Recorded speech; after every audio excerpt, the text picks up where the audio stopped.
بسم الله الرحمن الرحيم. ألف لام را، تلك آيات الكتاب المبين.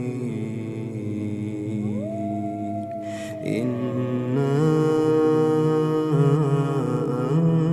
أنزلناه قرآنا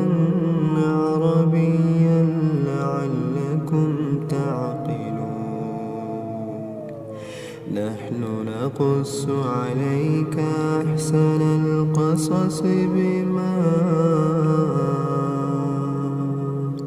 بما أوحينا إليك هذا القرآن، وإن كنت من قبله لمن الغافلين. إذ قال يوسف لأبيه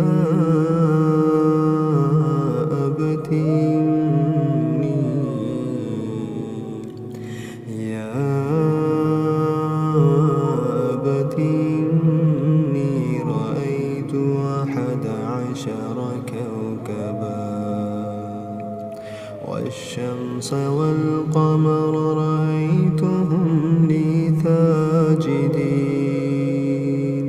قال يا بني لا تقصص رؤياك على إخوتك فيكيدوا لك كيدا، إن الشيطان للإنسان عدو مبين. وكذلك يجتبيك ربك ويعلمك من تأويل الأحاديث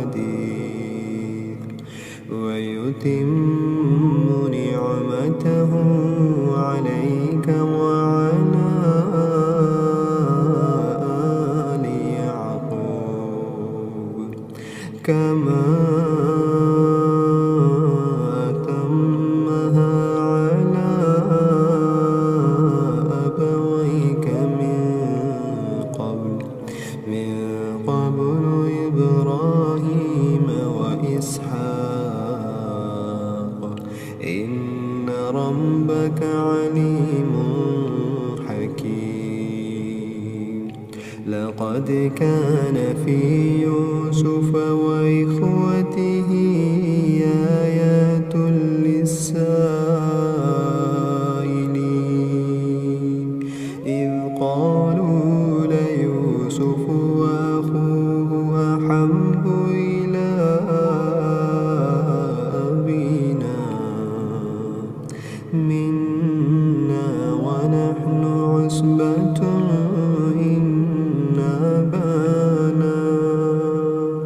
إن أبانا لفي ضلال مبين. اقتلوا يوسف أو اطرحوه أرضا يخل لكم وجه أبيكم وتكونوا من بعده قوما صالحين. قال قائل منهم لا تقتلوا يوسف وألقوه في غيابة الجب يلتقطه بعض السيارة إن كنتم فاعلين. قالوا يا أبانا ما لك لا تأمنا على يوسف وإنا له لناصحون. أرسله معنا غدا يرتع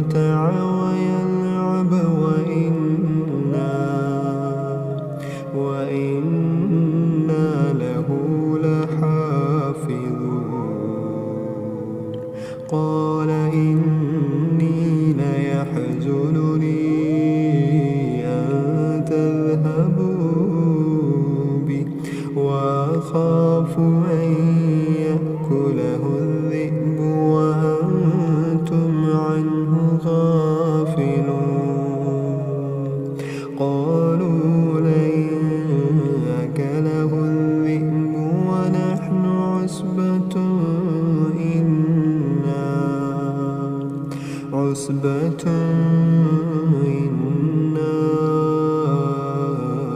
إذا لخاسرون فلما ذهبوا به واجمعوا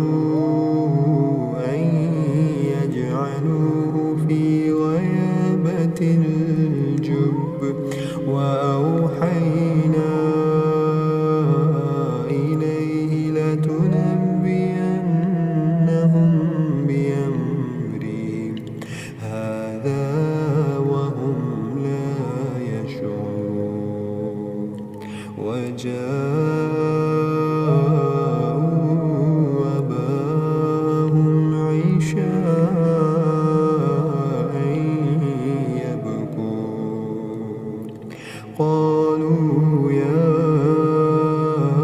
أبانا إنا ذهبنا نستبق وتركنا يوسف عند متاعنا فأكله الذئب وما أنت بمؤمن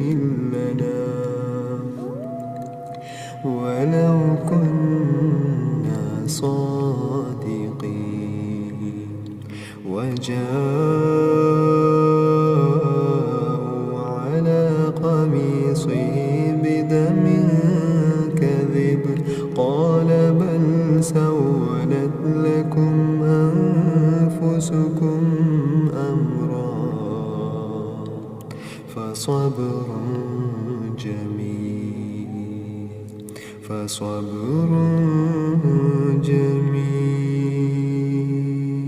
والله المستعان على ما تصفون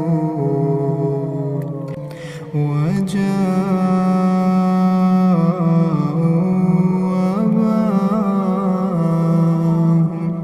أباهم عشاء يبكون قالوا يا أبانا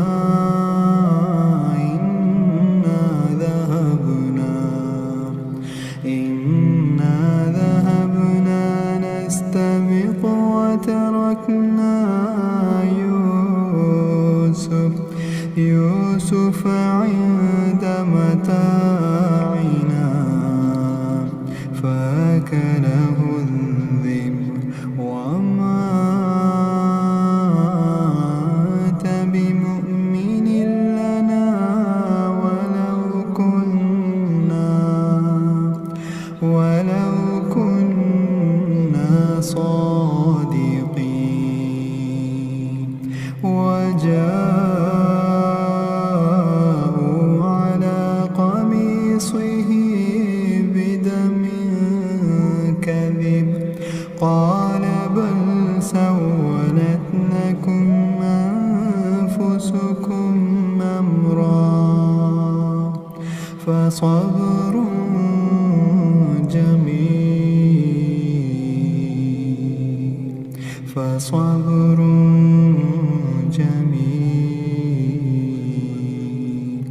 والله المستعان على ما تصفون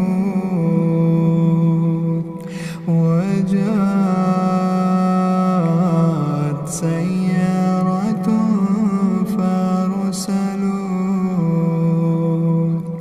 فأرسلوا واردهم فأدلى دلوه قال يا بشرى هذا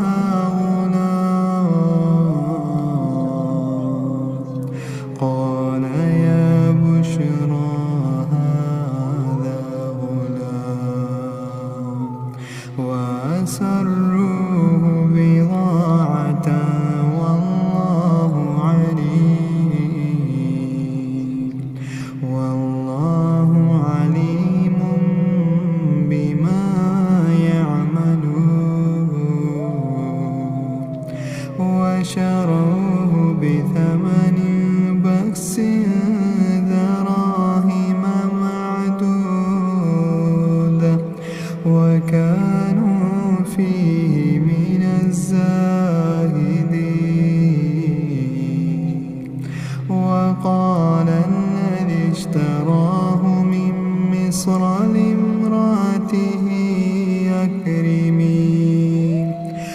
أكرمي مثواه عسى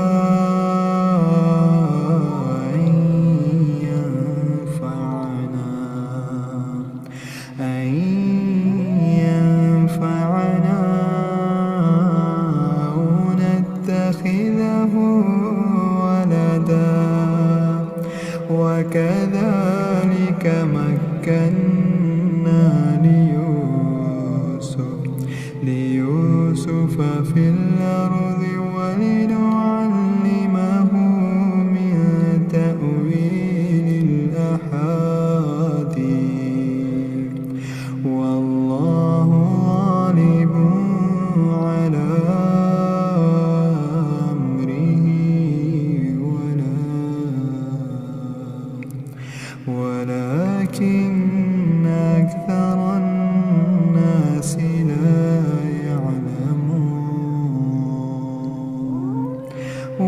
ولما بلغ أشده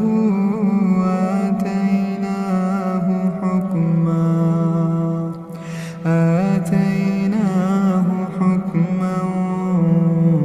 وعلما وكذلك نجزي المحسنين وراودته التي هو في بيتها عن نفسه وغلقت الأبواب وقالت هيت لك قال معاذ الله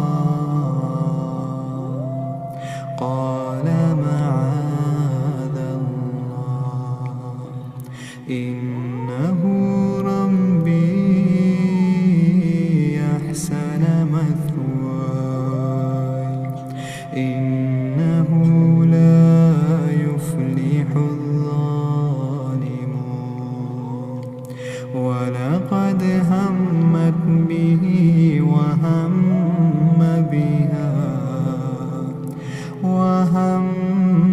بها لولا برهان ربي كذلك لنصرف عنه السوء والفحشاء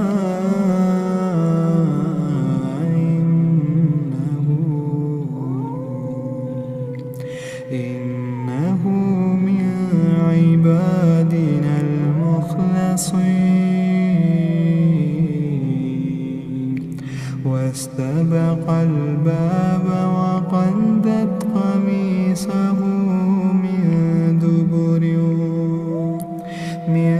دبر وألف يا سيدها لدى الباب قالت ما جزاء من أراد بأهلك سوءا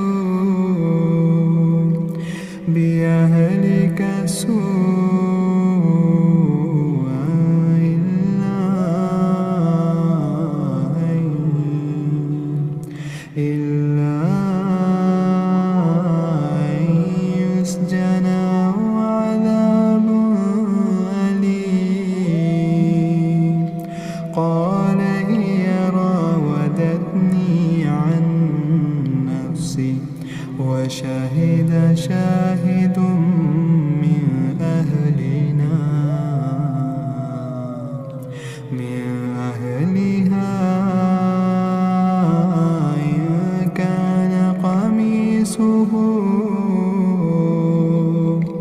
إن كان قميصه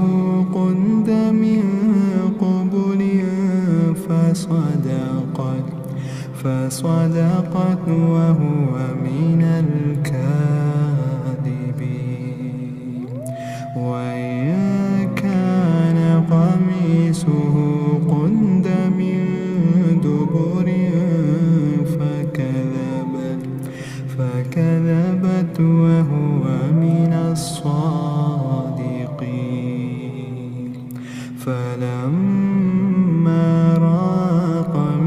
رأسه قد من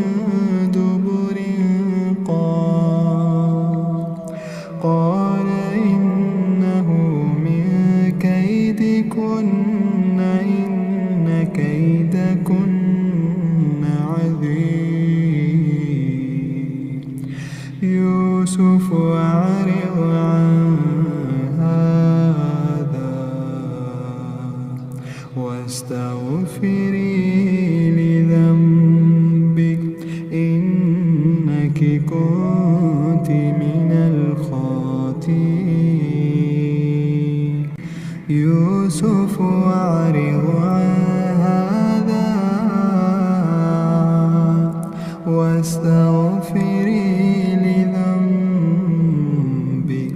إنك كنت من الخاطئين وقال نسوة في المدينة امرأة العزيز تراود فتاها عن نفسه قد شغفها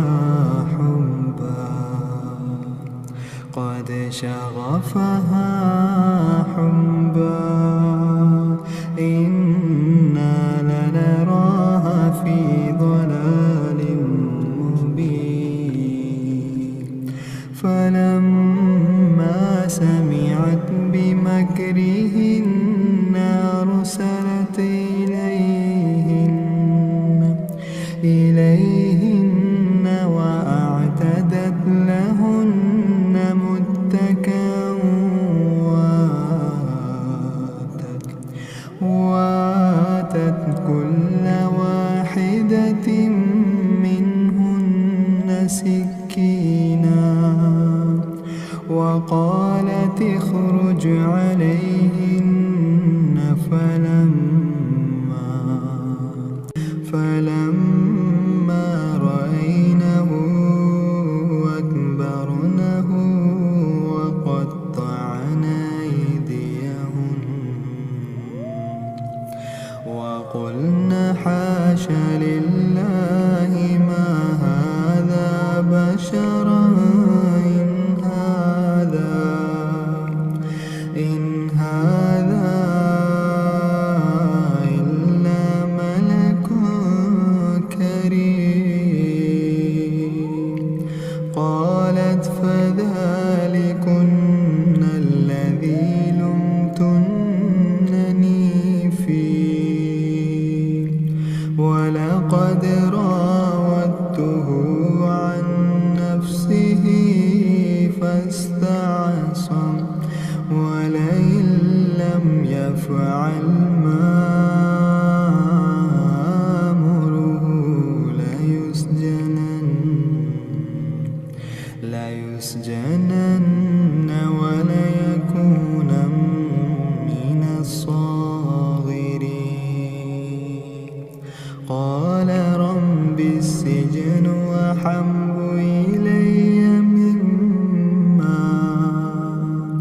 مما يدعونني إليه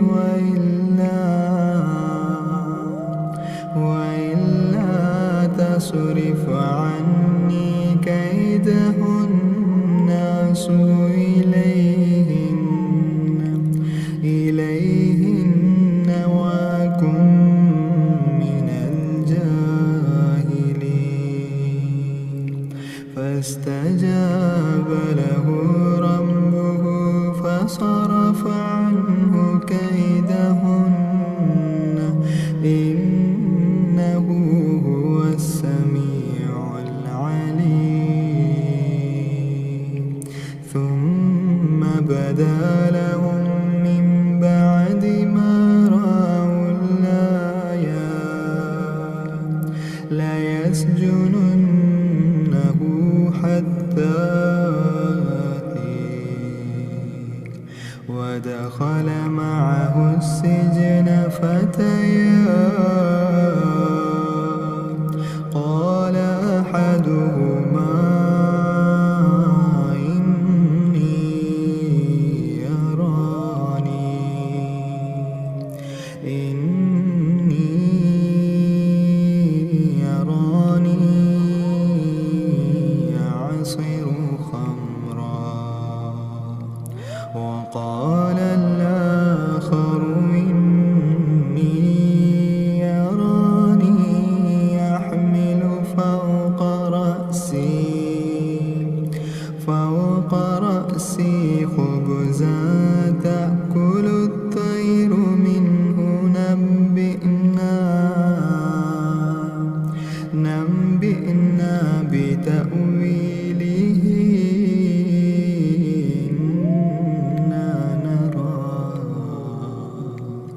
إنا نراك من المحسنين قال لا يأتيكما طعام ترزقانه إلا نبأتكما بتأويله قبل أن يأتيكما ذلكما مما علمني ربي إني تركت ملة قوم لا يؤمنون بالله وهم بالآخرة هم كافرون واتبعت ملة آبائي إبراهيم وإسحاق ويعقوب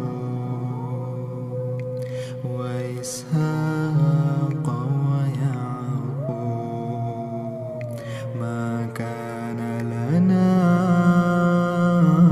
أن نشرك بالله من شيء ذلك من فضل الله علينا وعلى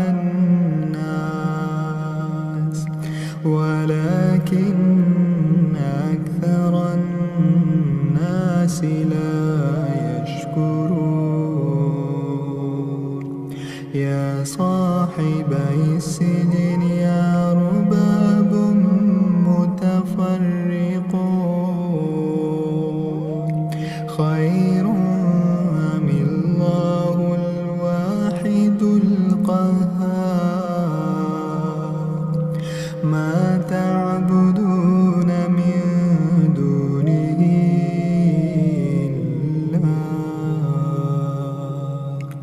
إلا أسماء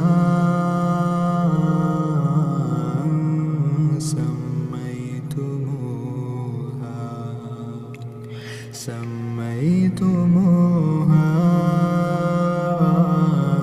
أنتم وآباؤكم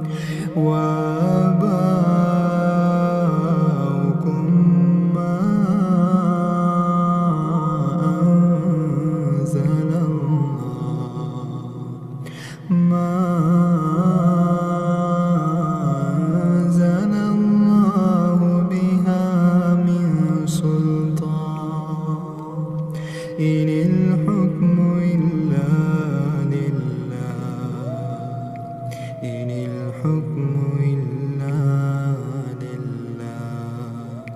أمر ألا تعبدوا إلا إياه ذلك الدين القيم ولكن أكثر الناس لا يعلمون يا صاحبي السجن أما أحدكما فيسقي ربه خمرا وأما